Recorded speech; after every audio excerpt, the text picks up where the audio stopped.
This episode is brought to you by Peacock. The new Peacock original documentary, Matthew Perry, A Hollywood Tragedy, dives deep into the beloved actor's rise to fame and his tragic death.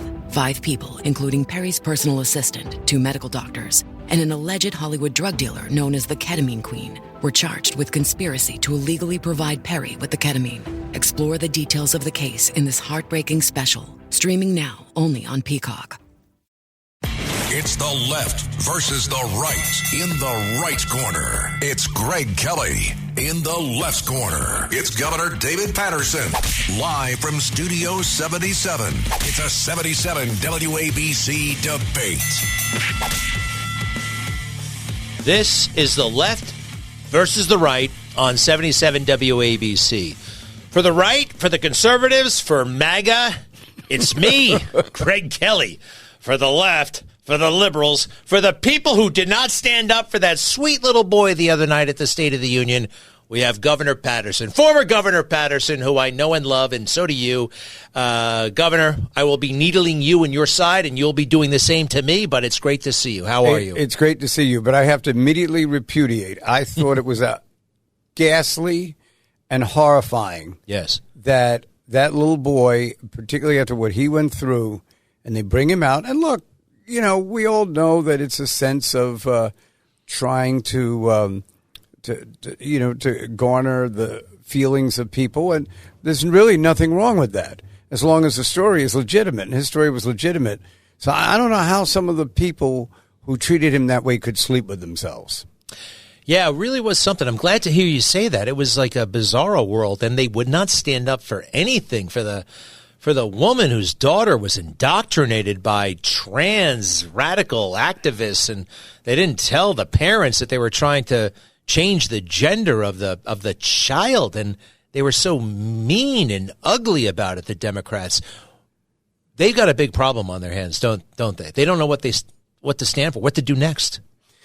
You know, I've always thought that in these types of situations where you're in the party that lost and the other party is dancing and, shutting down,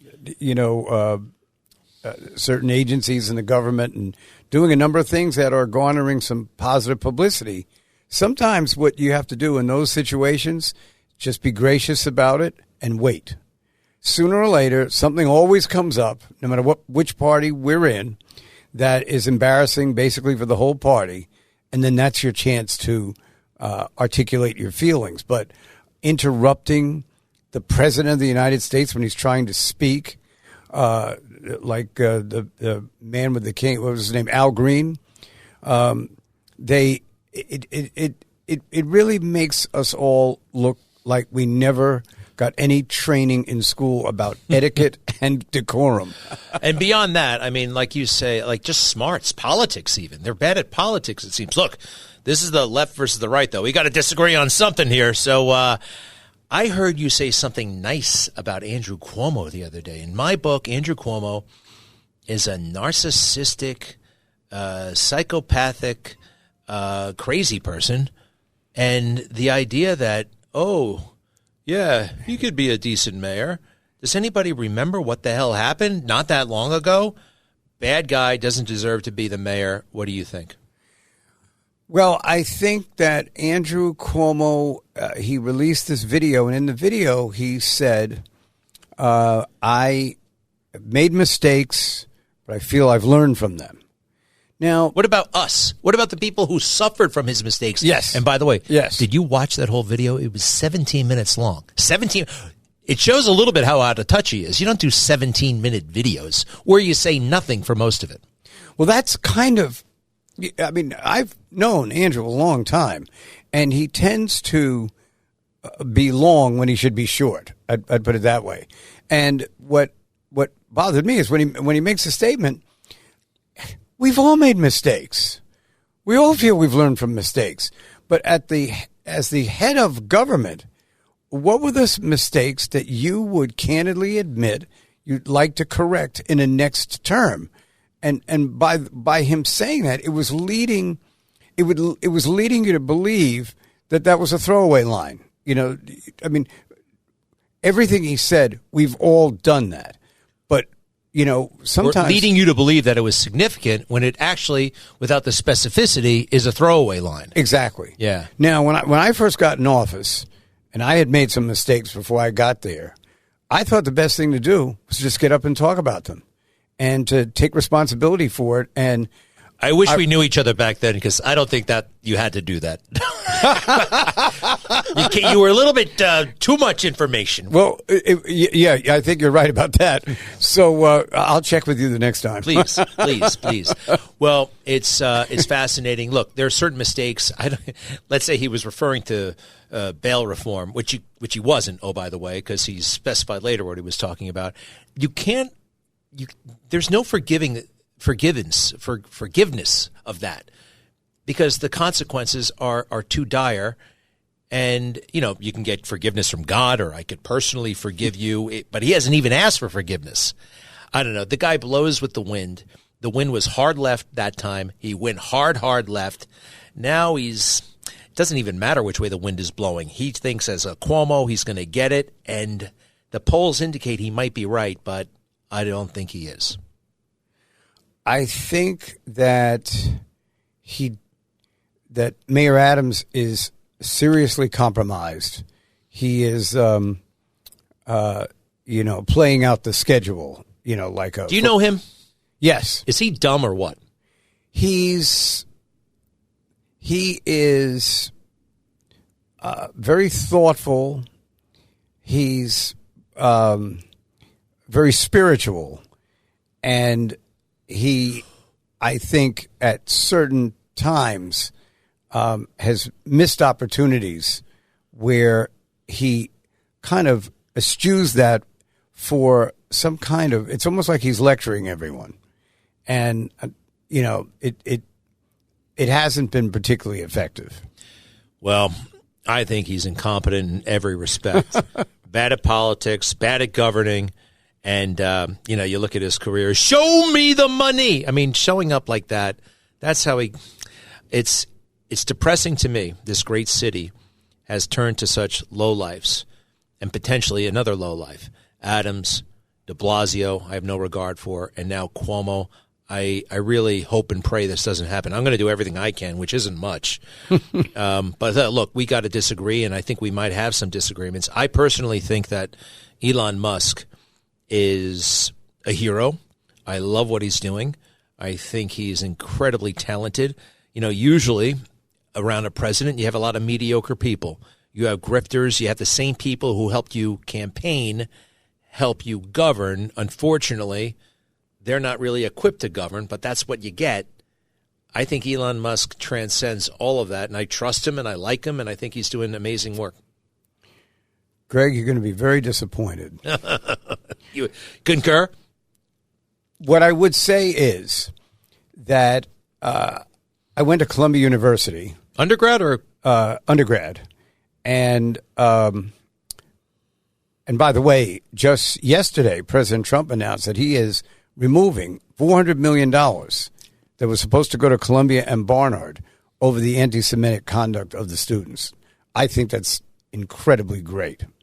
But when I was at Columbia, President Franklin Delano Roosevelt in 1933, when he comes into office, and by then they had... you were not there in 1933. No, I wasn't there. All right. But what happened was the change of authority from one president to another took place in March. So he comes in on March 4th, 1933. That was the last year that happened. They moved it back to January right. Back to January 20th later on. And he lined up all these things that he was going to do. We're still sort of in the Depression. We've got all these things happen. Every day he had something going on from March 4th. I mean, it was like a month and a half. Donald Trump comes in on January 20th, so he had less time to organize his stampede, but his stampede is still going. And here we are. We've passed March 4th. Today's March 8th. We are experiencing these quick decisions and action. And to do it, he didn't find like you said, the holders on, the people who had expectations, the people whose cousin knew his cousin. He's going right at who can bring him the best results. And who am I to say that he could do any better than Elon Musk? Yeah, smartest guy in the world, potentially, who knows? But we know he's the richest guy in the world. And if you listen to Elon Musk and you listen to Trump, number one, I think it's really glad that President Trump has a friend on his level, and I think they're kind of on the same frequency. That's really nice to see, a peer, if you will. I know there's a pretty big age gap, but it seems to me like they're peers. President Trump is obviously in charge, and Elon Musk is deferential. I saw a video, by the way, you've probably seen, I should say film, of John F. Kennedy with Wernher von Braun inspecting the Apollo rockets that were still being designed in the early 1960s. Yeah, this is footage you can find, and it reminded me when I saw Donald Trump with Elon Musk when at one of the launches of the SpaceX. It just seemed like the same dynamic, and you had those two great men, von Braun and Kennedy, getting us to the moon, and I think these two great men are going to get us to Mars, and there's a lot out there to be excited about. Speaking of that, Greg, have you heard, someone told me that Trump said, I think it was on Thursday, that he is sending a rescue mission to the astronauts who are stuck. They were supposed to come down in February, and they haven't. Yes, there's something to that. So the astronauts have been marooned up there since the summer. Yeah. They were supposed to be back in less than a month, I think.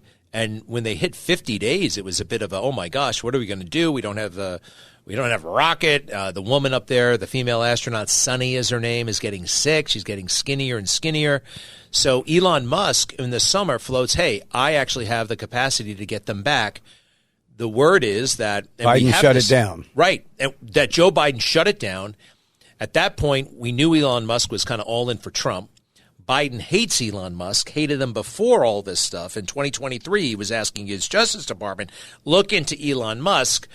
And we also have this basically confirmed, and this is a first, by one of the astronauts in orbit yesterday, said, I believe Elon Musk. This is true. I don't know all the details of the negotiations, but I believe Elon Musk and what he says. That came from an astronaut in orbit from the International Space Station. Politics, what an ugly thing, huh? You know, politics get in the way of that. But wherever there are humans, it gets someplace, and now it's in outer space.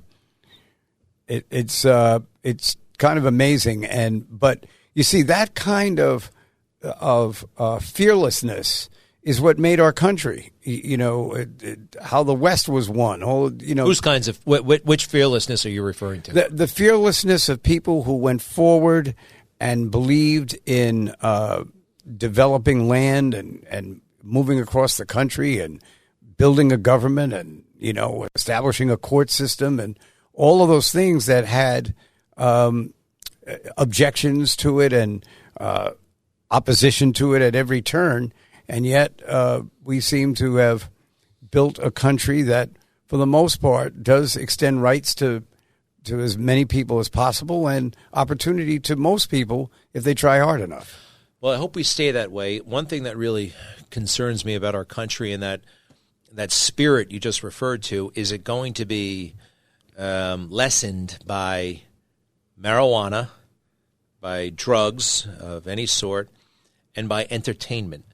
You know, these damn screens that we have, and I look at them all the time myself, but you know, my wife once said we're being entertained to death. And the Netflix and everything and the content and the TikTok and the Instagram, these things are addictive. I fear America, you know, kind of losing their soul to some of this content all the time. When is there time to think, contemplate, to pray? It's amazing that you would say that, Greg, because I had this conversation with my wife about 2 days ago, and it had to do with the opposition to,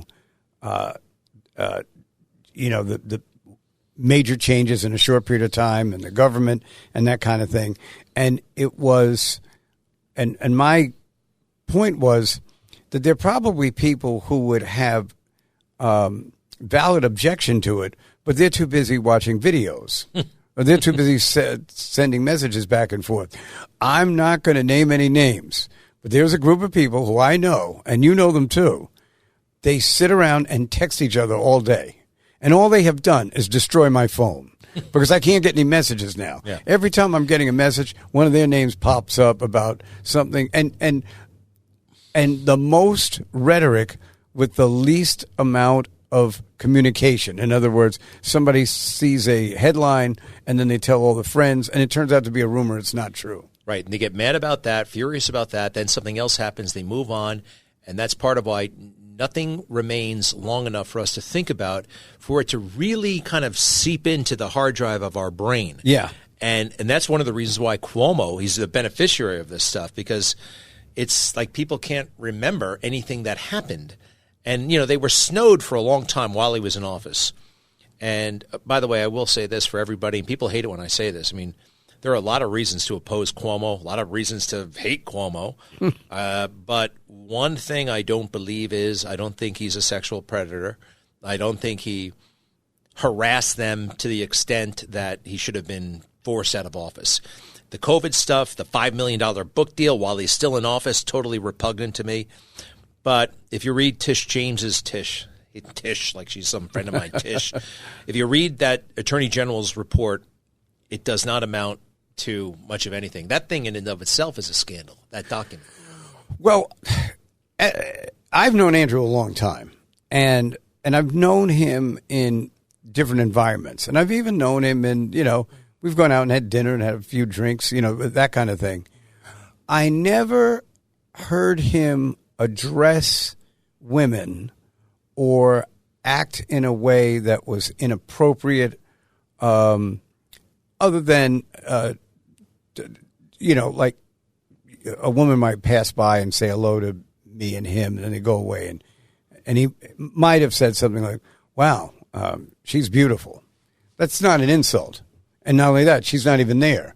So I agree with you. I don't think he had that. I think sometimes with some people, and of course, I guess it would, stand for governors, if you are by nature perhaps a little bit awkward, it could come across as more than it really is. Is he awkward?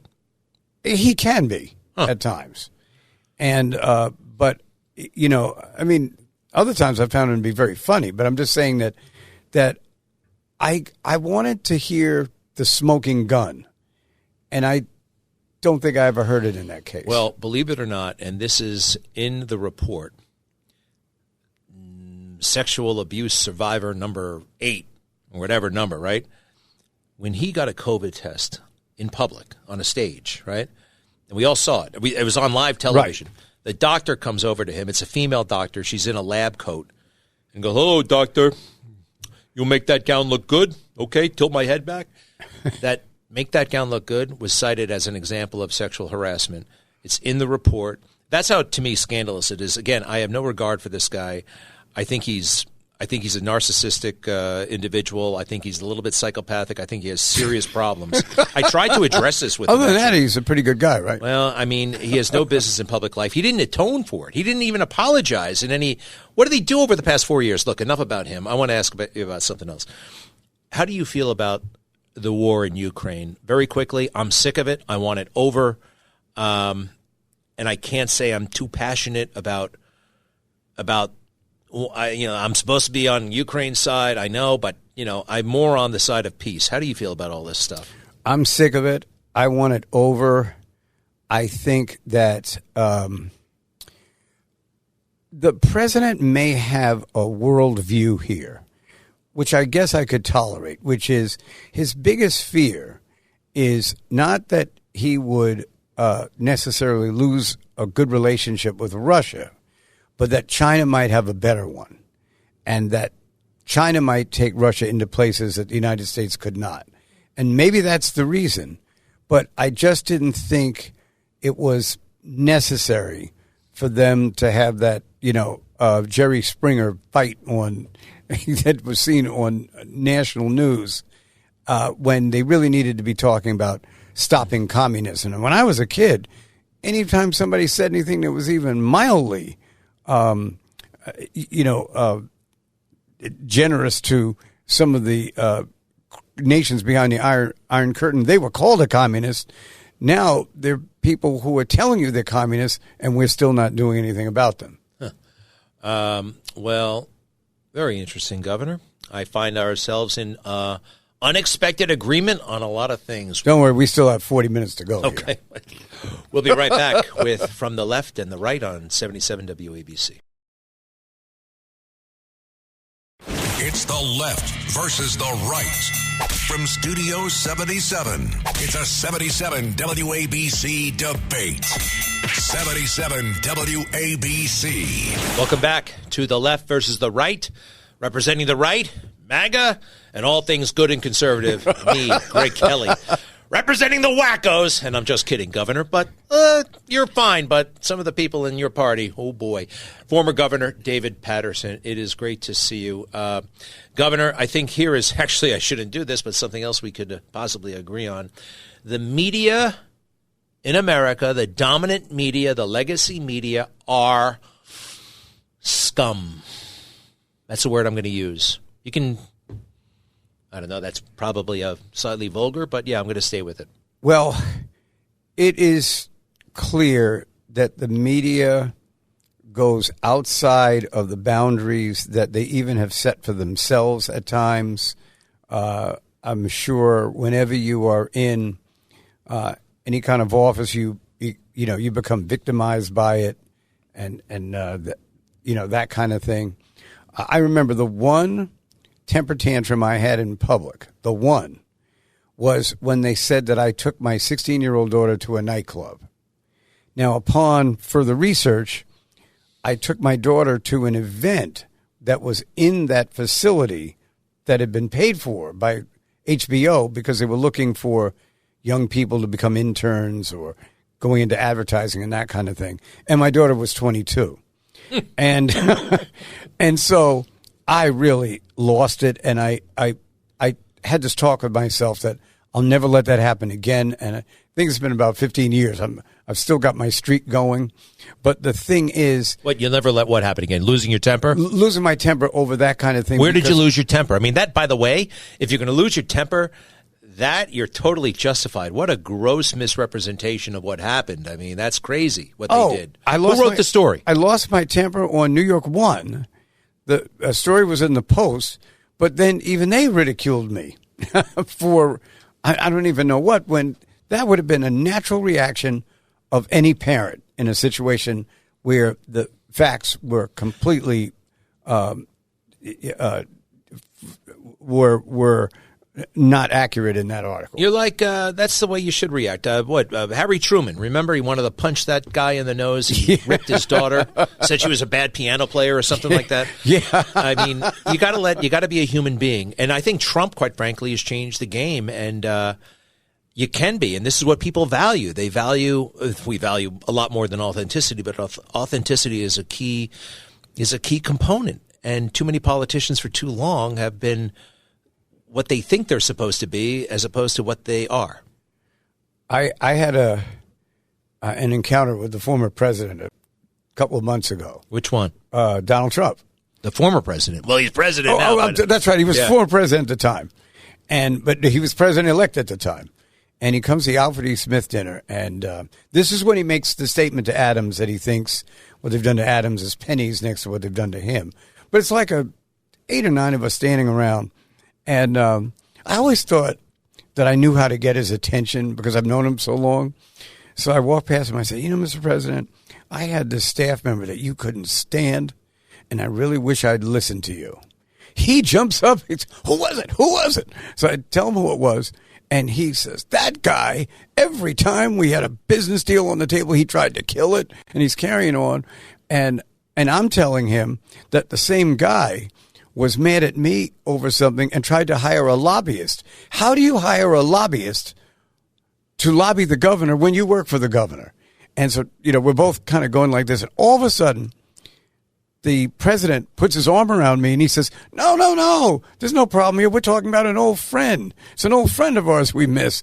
He's quick and he reads situations and he reacts to them. And like most people who react quickly, you're going to make mistakes. Things are going to blow up on you. But he has an incredible understanding of people And if you're going to be on the other side of him, and on a lot of issues I am on the other side of him, but you've got to give him that respect, or you'll never really be able to have your point of view heard clearly, because he's just that quick. He had a great story that night. He gave a speech, which is kind of customary at the Al Smith dinner. And he goes, I hear there's a group called Men for Harris. And to be honest, I am not worried, because all of their wives and girlfriends are voting for me. Voting for Trump. And now, wait, I don't understand. Okay, so this guy, Trump doesn't like him. You don't like him. And then he throws his arms around you saying, but no, this guy's a friend. I don't understand. Why was that transition? Why did they go? The media saw both of us with our hands, talking to each other. Oh, like you guys were fighting. Yes, and he's trying to tell them, no, we're not fighting. Oh, yeah. So he puts his arm around me. He says, no, we're talking about an old friend. Now, we both couldn't stand the guy, but the important part was we weren't fighting with each other. And he didn't want them to think that. And as soon as he did it, they went for it like nothing was ever written about it or anything like that. Fascinating. He's brilliant that way. That was a great night. And, folks, you can see it. Donald Trump, Al Smith dinner, 2024. Right. He was good at 2016 or 2016 and 2020. He did one there, but that was shorter because of COVID. Let me ask you something about – I want to go back to the media for a second. Here's where I find them – well, they're awful in every respect, but they're little-known fact. They're incredibly lazy. They don't do the work. They don't – No. I know you know this, but not everybody knows this. Greg, I can't believe you'd say a thing like that. Here's about our friends. One of my third favorite estate. What? In the what estate is it again? The fourth estate. The fourth estate, right? I feel. Do you remember when Joe Biden was caught with classified documents in his house, and they appointed that special counsel to look into it, Robert Hur? Right. So Robert Hur writes a big report, and the headline for the media is Joe Biden couldn't remember while he was being questioned the date of Hunter Biden's funeral or what year he died or something like that.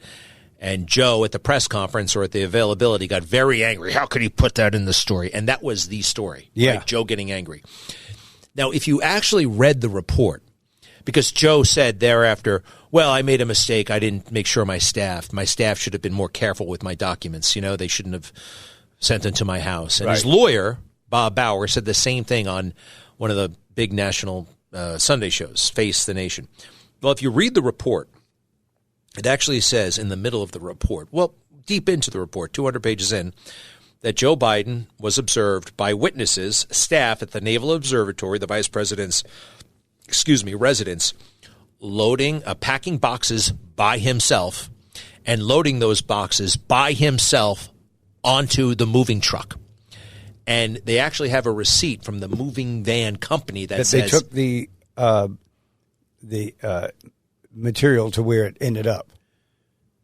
Yeah, they're saying that they took the boxes.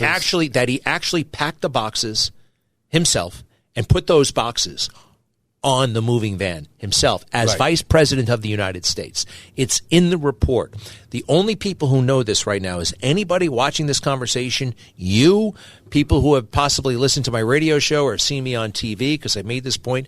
Robert Hur underwent like 5 hours of questioning on Capitol Hill. Nobody read the report, even on the Republican side. This is the most fabulous piece of information in the whole damn thing, right? Yeah. They caught him. And he gets away with it. Or the media, well, my point is the media didn't bother to read it. They're too lazy. They're too quick. There's a headline. Let's go with that. The rest of it takes too much work. It's much more fun to be on Twitter screwing around, insulting people. Isn't that incredible? I find that. And there are plenty of other examples, but that's the one that just really, for whatever reason, and I'm sure you've been in the middle of stories. Well, I've been in situations where I realize I've got to stop and explain what I'm talking about to the media, because there's some of them who do a lot of work, and with them, you can speak freely, but they're there to ask you about one question that the answer could make you look bad. And no matter what else you say, that's going to be the lead. And that's what always annoyed me. And and the research into whether these things were true or not was, and nobody seemed to even want to do it. Let me ask you something else about a major issue, and it's shocking that it is a major issue. I mean, it's so bizarre and just kind of would have been unthinkable 20 years ago, but this fixation on trans, right? Trans women, which are biological men, and that they be allowed to participate in women's sports. Now, the Democrat Party right now, if you take a position against that, you could be expelled from the party. You could be in significant trouble. Seth Moulton, a congressman from Massachusetts, also a guy I have very little respect for, basically came out and said, maybe this is something we should rethink, and they were protesting in front of his office. This is insanity in my book. I mean, absolute insanity, and it's also depraved and perverted. But this has become, it just shows you how far the world has fallen. There's something, you're a traditional guy in many respects. I'm sure that this has kind of shocked you, hasn't it? I grew up with two uncles who I realized later were gay friends of my parents. One of them had grown up as my father's best friend. So I was always very, I think, it was easier for me to relate and to sympathize with people. Governor, excuse me, though. Wait a second. Gay uncles, right? We're talking about... No. I'm getting there. Okay. I'm getting there. All right, because that situation that you just summarized, I knew gay people growing up. Yeah. I mean, it's not... And we're not talking about that. We're talking about something radically... But let's take the issue of sports. You would never have a Little League team of 12-year-olds play another Little League team all of 16-year-olds. You would never do that. They're older, they're bigger, they're faster, they're stronger. So in the situation where you have a trans athlete competing with a woman, women are just not built to withstand the punishment. How about the woman that was hit in the head with the volleyball that President Trump showed the other night? Peyton McNabb. Amazing story. Yeah. And she's barely able to function even now, but went through a lot. Hey, by the way, doesn't Peyton McNabb sound like a football player? Yeah. Every time, it does not sound like she's a beautiful girl, and I've heard women named Peyton, but I have a hard time with that name. I got to really concentrate and say it. You're halfway to Peyton Manning, so I guess that's it. That must be it. But I'll say that what's kind of disturbing about it is you would not want to put athletes in a situation where they come to whatever the game it is overmatched. You don't do that. And I think that pushing for that is changing things to such an extent that it's making the whole after-school activities and sports and fun as kids, it's now become a whole political situation. By the way, I have to tell you something, Greg. Friday, I went to the Irish-American luncheon out in Long Island. They have it every year. And Bruce Blakeman is the county executive of Nassau, and he's a friend of mine. But he got up and he said, he's talking all these things about Nassau, and he says, and one thing you know about Nassau, the boys play with the boys, and the girls play with the girls. And everybody cheered. So when he came off the stage, I walked up and I said, Bruce, I didn't know that many people in Nassau County were gay. He's got you there, Bruce. Yeah. That line was iffy. That's an iffy line. Right.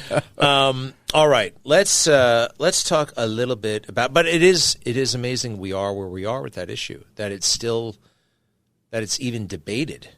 It's insane to me, and so I'm wondering, I still wonder where it came from. I have theories about once gay marriage became a thing. What do you campaign for? What do you raise money on? And then the trans got involved, and then LGBT, and the LGBs, by the way, don't like the T's all that much, and a lot of this radical agenda. Not all T's are like that. I happen to like Caitlyn Jenner a lot, formerly Bruce, because Caitlyn is all about, hey, I was 55 years old when I made this decision. I'm not pushing it, and it shouldn't be pushed on children. Right. So there's that. One other thing, Maud Maron complained about the drag queens in public school. Drag Time Story Hour, which is publicly funded, and they essentially accused her of a hate crime and tried to kick her off the New York City equivalent of the PTA. And that's when I realized, my God, this is an insane moment. Sanity is on the upswing right now, but there's a lot of weird things going on, and I don't know how we got here. Really don't. It's really kind of surprising because I thought once the Supreme Court ruled on marriage and there were states that were passing it and that kind of thing, I just thought everybody was going to live in civilly and respectfully of each other. But it seems that there's a more dramatic issue that occurs every week that you never thought could happen before. And I think with me, it's particularly the issues where there's a potential harm involved. And that's why the issue of high school and college sports and athletics is the most dangerous place unless it's an even playing field. Now, we always said we want an even playing field about a lot of issues, but this would be one that, that woman could have been killed in that situation. You know what? Well, somebody is going to get killed that way. It's amazing. Governor Paterson, you're supposed to be from the left.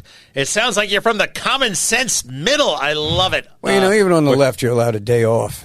Oh, I see. Hey, we'll be right back with From the Left and Right on 77 WABC. It's the left versus the right. It's a 77 WABC debate. 77 WABC. Okay, we're back. Left versus right, right versus left on 77 WABC. And Governor Paterson, I know it's very casual here. It's very comfortable. And it's fascinating, though. People often let their guard down on a podcast. And once a week, at least, they're trying to cancel somebody for something that got said on a podcast. And I will say, I think America has become very silly in that respect. Now, let me put it to you this way: like Nicole Wallace, who is a contemptible person on MSNBC in every possible way, and really, I mean, from her personal life to her public life to what she did during the Bush years, just terrible. So she said something, quite frankly, repugnant. I think about that 13-year-old boy, and I just don't watch it. I saw the highlights. What I'm trying to say is this: there's often somebody said something outrageous, they should be fired. Somebody said something stupid, we need to boycott them. I mean, I don't know. I expect lunatic people to say lunatic things on lunatic networks. I'm okay with that in a way. You know what I mean? And when everybody gets ginned up, then again, they get ginned up for 30 seconds like the friends you text with, and then they move on to something else. America has become so much a country more about what you say than about what you do.